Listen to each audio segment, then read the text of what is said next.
Hi guys, thanks for tuning to this episode of the Nick Egan Times. On this episode we have an awesome guest. We have the multi-talented Morgan Myles.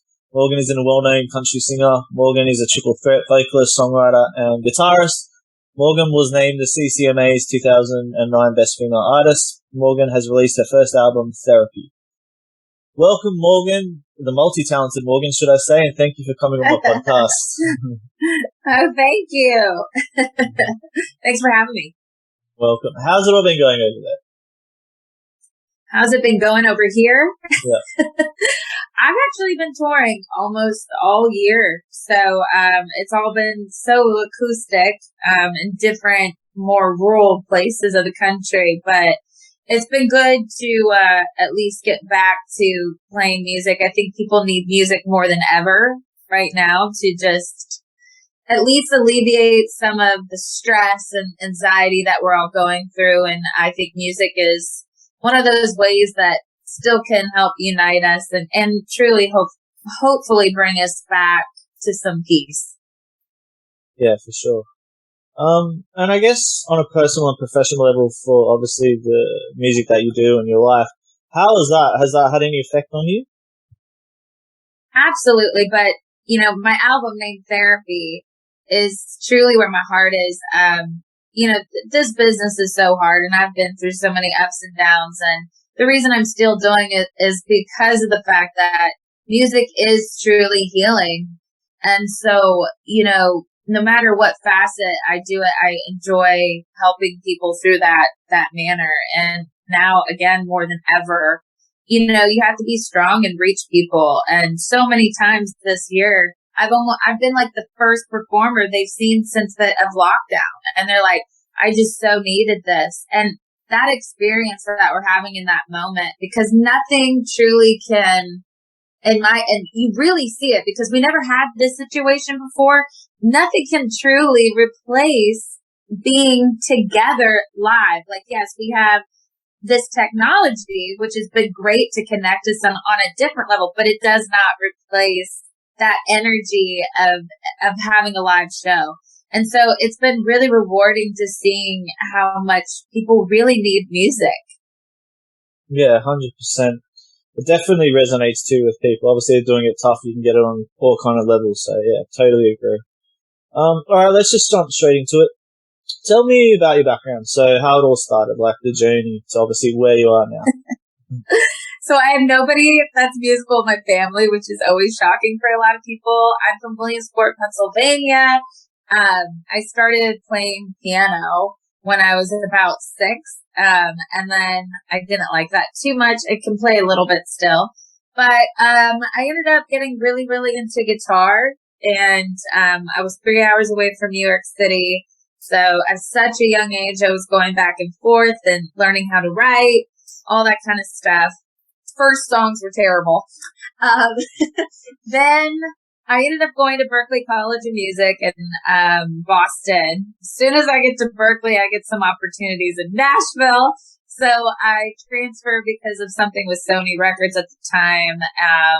Went to Belmont University, graduated there for music business, interned for everybody from like Taylor Swift to Jewel. I mean, I was everybody's little assistant. And then as soon as about a week after I finished college, I had 2 opportunities. I was either going to go into the business side because I got that job for marketing, or I could go on the road and be a utility player on the Reba tour. What did I choose? Reba tour. So after that, I knew I needed to focus on myself as an artist and a songwriter instead of playing for other people, because like your whole life is about that artist's career because you just don't have time. So I ended up becoming a nanny, and for a woman that had ALS, became the guardian of 2 kids. She passed away, all while I'm writing a ton, making records, making music.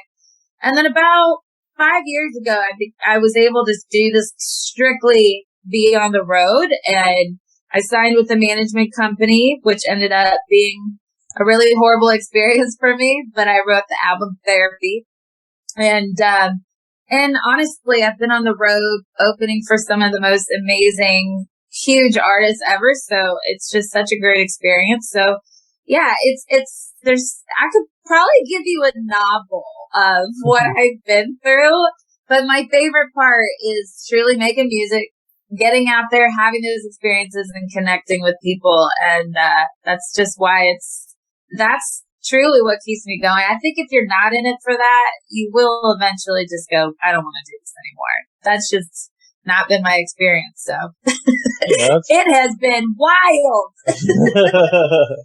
That's incredible. Thank you for sharing that. All right, let's talk about the album Therapy. Talk to me about that. What's the background behind it? Like the whole process, the songwriting, everything.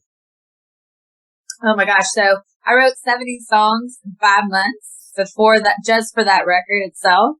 And a lot of the songs were basically my passive aggressive way for standing up for myself, because my manager was really toxic. He would basically tell me that I was an effing moron before I'd go on stage. He would sit in writing appointments. There was just so many things going on. It was highly controlling, highly isolating. And in the music business, you run into people like that. They forget that we're human beings. And I know we're the product, and I get it, but really took away everything that was important to me. And so a lot of the songs were just empowering. And it was like my passive aggressive way of trying to stand up for myself and be heard. Like, silence is the only way you'll listen. Okay. So you gotta check out that song. And then the other huge aspect of this album, and this is, I think, why I fought so hard to be able to release it, because that monster tied up my masters and all this stuff. But anyways, my cousin had brain cancer at 33, and we lost him. And there was so many songs that I wrote to get through that situation. He was my best friend. He moved me to Nashville. We were so close, and it was so heartbreaking for me. And it was such an experience that I don't think I don't know how you can be prepared for it. So there's a lot of faith and spirituality. And honestly, it was all these prayers that I just wanted to give to my family and him. And there's been all these like really weird stuff that's happened with some of the songs that I don't want to get emotional about.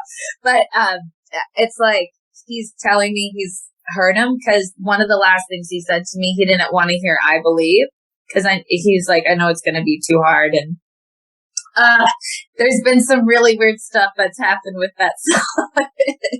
So, so this album has a lot of strength and vulnerability. And, what's so odd was I fought for 2 years. It was finished, and I wanted to release this album so much. And finally I was like, I can release it January 2020. 2 months later, it's like, pandemic. And so, but the beautiful thing is, this record is not about me. It's these songs, I think, are what people need to hear right now. Everybody needs faith and strength and feel that empowerment that we're not in this alone, and that it will get better. And I think there's a lot of that in that record. So it was like, that's probably why it needed to come out. Yeah, well, it's incredible, and I've heard of like a few of the songs definitely, and they're just amazing. And it's very, it's got a connection to it too. It's very raw and very, it's definitely very empowering. So amazing work you've done, and well done on that. Oh, thank you. I love one of your other songs too, "Whiskey Dream." I love that song. That was a while ago. That one's kind of silly why I wrote that one. I was dating this guy, and I had torn my ACL, my knee, and I was having surgery. And all I expected was like, hey, did you make it through the surgery? Whether the bar was so low, even a text message would have been fine. What I got was a 3 a.m. freaking drunk phone call 3 days later. And so I was so mad. I never talked to him. Oh, well, this is kind of funny. I think he was Australian. Oh, wow. There we go. He was. Because I remember you played Ruby. This is a while ago. Anyways, about, I don't know, 2 weeks later, I was on crutches writing with my producer, and he's like, "What's going on?" I was like, "I am so angry." So anyways, we wrote Whiskey Dreaming, and I kid you not, this is funny side note. During the pandemic, he tried texting me. Wow. What? I did not text that. No, I can imagine.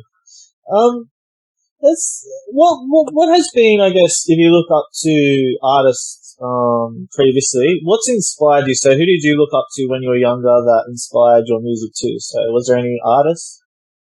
Oh my gosh. Absolutely.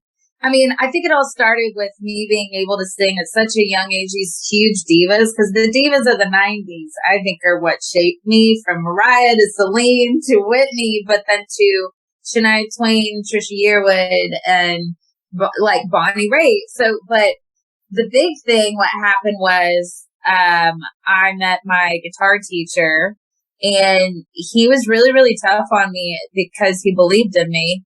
And he saw this super, super soulful side of my voice that I hadn't connected with. And when he did that, he made me learn.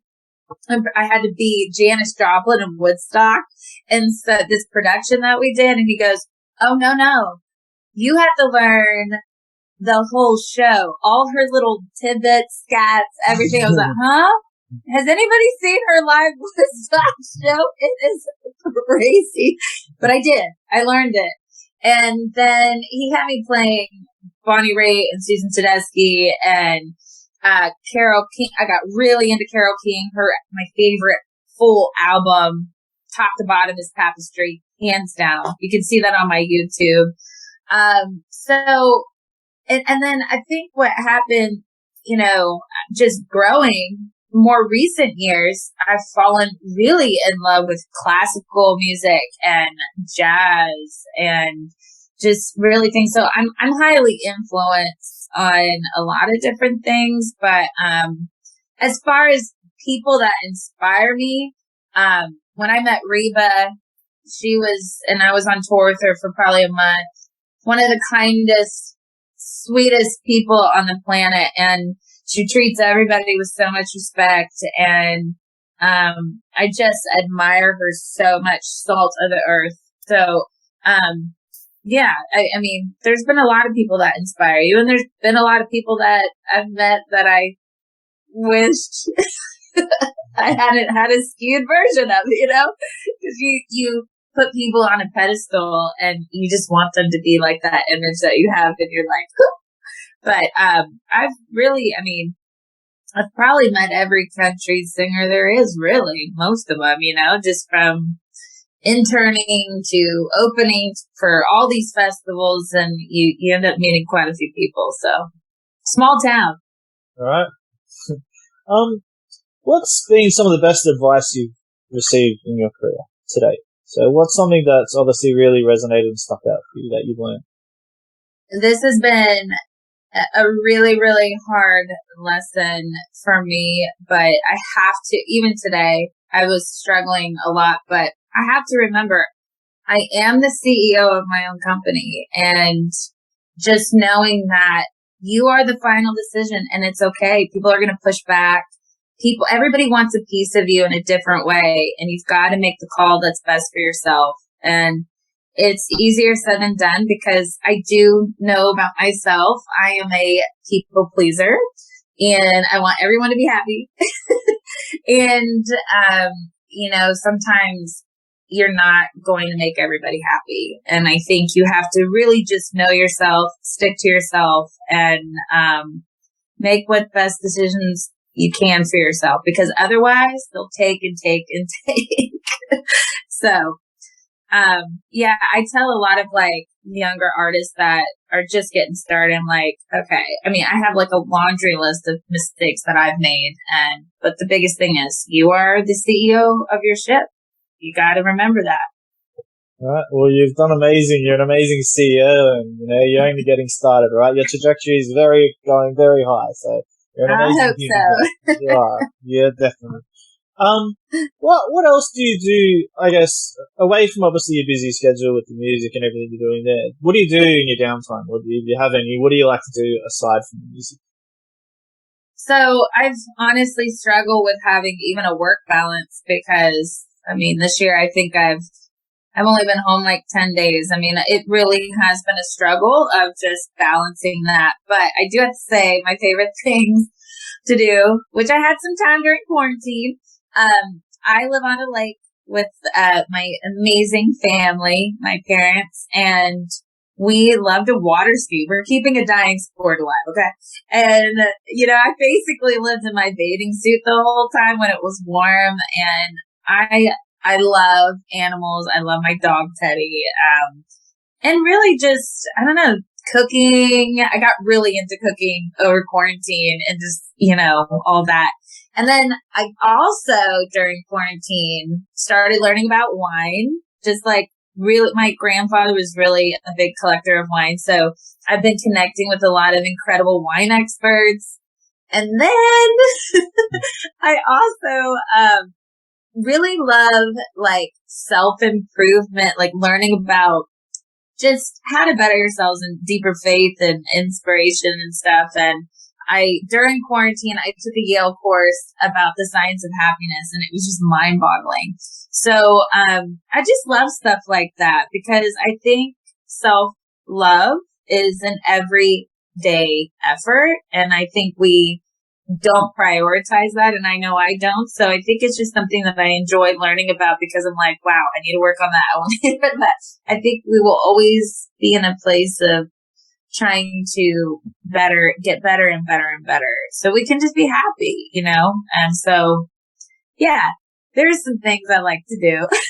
Very nice. And what are some of the best moments? Obviously, that you remember or you can recall that really stood out for you so far in this amazing musical journey you're on and you've been on? What are those those moments where you just like, wow, it really, really makes you happy because you've achieved something or it's happened for you or something like that? Can you share some of those stories? I know definitely singing the national anthem at Gillette Stadium with the Patriots, or doing the anthem at the Red Sox game. Also, I was asked back to my hometown, and it took us a whole year to do this production, but I had the symphony orchestra arrange an entire album of mine, and it was so magical having 75 people behind you playing your songs, and it just is massive. And my grandfather had died pretty recently, and I mentioned him after my first song. It was called Goodbye Lullaby. It was so beautiful. And the entire crowd stood up, and it just was like, oh, I still get chills thinking about it.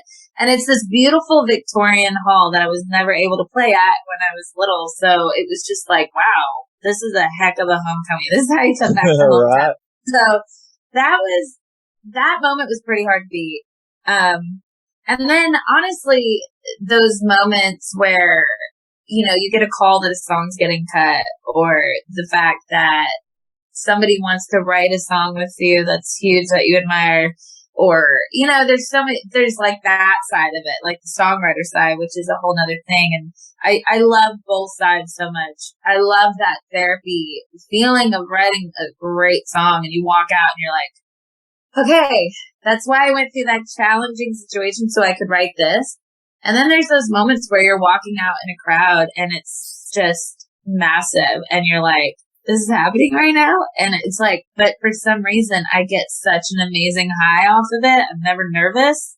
The only time I get nervous is if I have to sell tickets for a venue and they're going to be upset with me if I don't sell enough. Like, that's where I freak out.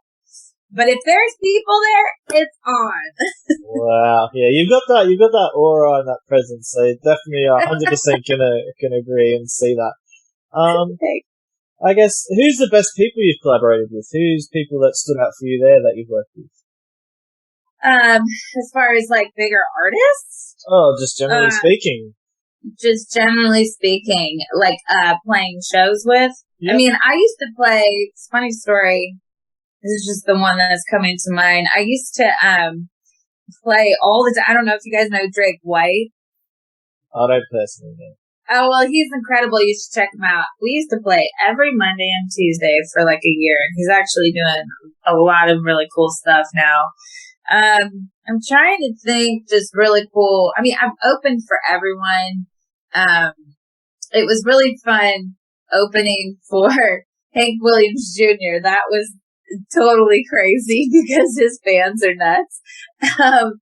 But yeah, I don't know. I don't know.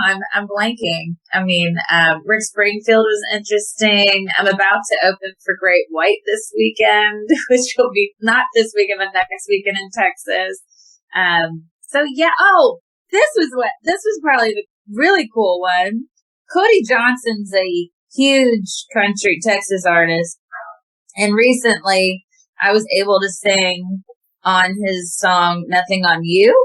And he ended up getting picked up by Warner. And when he plays that song live, I mean, he's playing sold out arenas. Like, he is the new Garth Brooks, honestly. I mean, everybody goes wild and flashlights come out every time. And it's wild. So they made it a radio single. And it's a super sexy song. So I was actually really surprised they picked that. It didn't do well on radio. I don't know why. It's really disappointing because it's real soulful and just, I think it's awesome. And it's really well written in my opinion, but I think that was really cool because it just blossomed. It kept going up, you know, and which was really cool. Yeah, that's amazing. And yeah, like obviously your career is just, you know, you've got so far to go too. Have you, I know before we were talking about you were going to come out to Australia and do some shows. Have you done much traveling internationally in that scene yet?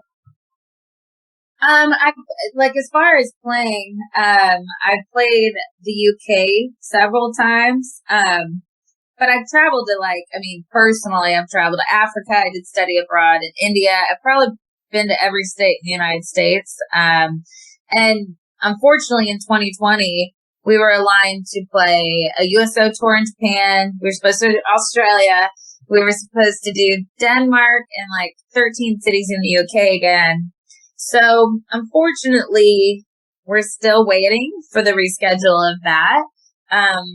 But yeah, I love playing internationally. It's such a different crowd. I really respect, and I don't know I've never been to Australia, but I really want to go.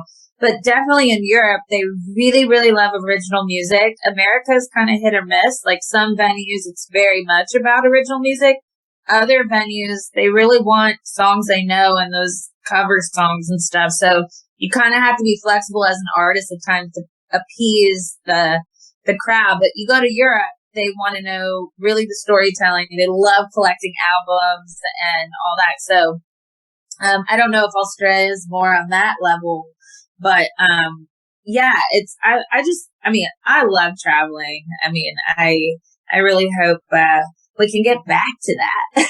Right. It makes life so much better. And yeah, I can't wait for you to come down to Australia. You got a big fan here, so I'll definitely come see you and link up. So yeah, hopefully next year or the year after this madness finishes. So. I know. I will definitely let you know when I'm coming back, and we'll have to meet in person. Yeah, for sure. Coming back. No, coming over. Yeah, for I've sure. never been there. Yeah, Morgan, thank you for coming on podcast. Of course. Amazing. Thank you for taking the time to talk to me. Right, you're doing amazing. You know, you're on such a strong trajectory in life, professionally and obviously personally with everything you're doing. So yeah, thank you. And to everybody listening, you can download Morgan's new albums and songs on all major music platforms right now. You can also follow Morgan on at Morgan Myles Live on Facebook and Instagram at Morgan Myles Live as well. Thank you, Morgan. Have a great day. Thank you. Thank you so much, guys.